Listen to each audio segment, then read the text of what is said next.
Ni moja kati ya viongozi wanaoheshimiwa sana kwenye mpira wa Afrika. Uwezo wake wa kufikiri, kujieleza na kuongoza ndani ya kikosi cha Young Africans kumeonyesha utofauti mkubwa sana. Sio ndani ya taifa pekee, hadi nje ya taifa la Tanzania. Ni mwenyekiti wa vilabu barani Afrika. Wakati huko akipigwa mawe kwamba ni moja kati ya watu ambao wamefeli kwenye usajili ndani ya kikosi cha Young Africans, yeye ametoa ushauri ni kwa kiasi gani vilabu vinavyoweza kuwekeza kwenye vijana na kupunguza mzigo kusajili kila mwaka. Haya aliyezungumza kwenye kipindi cha Transfer Room kilichoendeshwa na mwanadada Carol Shabalala, akasema,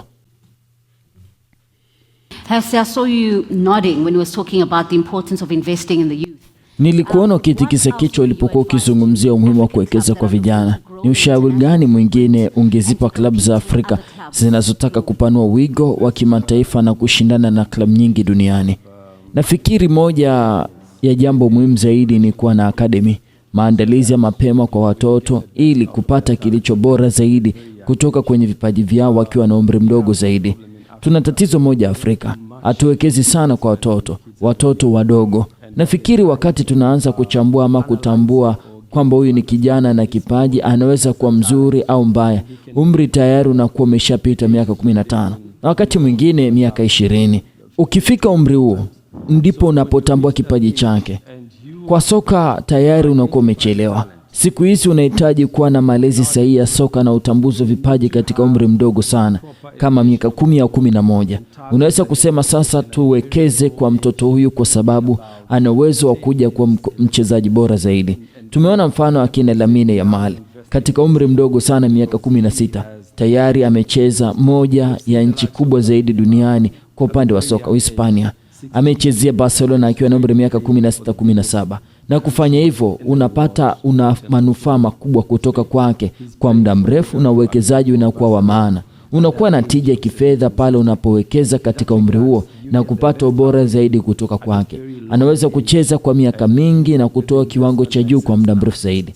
Lakini Afrika, utambuzi wa vipaji unakuja kwa kuchelewa. Unatambua mchezaji akiwa tayari ana miaka 20, 23, 24. Anacheza kwa miaka mingapi kwa kiwango cha juu? Kwa hiyo nafikiri jambo kubwa tunalopaswa kufanya Afrika, tukiwa na idadi kubwa vijana kuliko bara lolote duniani, na kwa kuzingatia vipaji na ubora tulionao, Afrika ina kitu cha pekee. Kinachokosekana ni maandalizi ya mapema kwa watoto wadogo.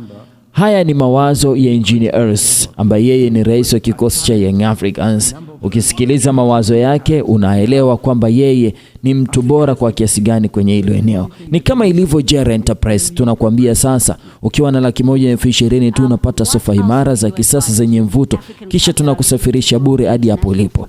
Tupo na showroom mpya furniture ilipo ushirika wa Neema juu kidogo hospitali ya KSMC, na tuna design na kutengeneza furniture bora na za kisasa zikiwemo sofa single set kuanzia 120,000, kabati za nguo, kabati za vyombo, kitchen cabin, meza za ndani aina zote, vitanda vya mbao imara ikiwemo box bed na bed sofa, magodoro size zote, dressing table na TV showcase.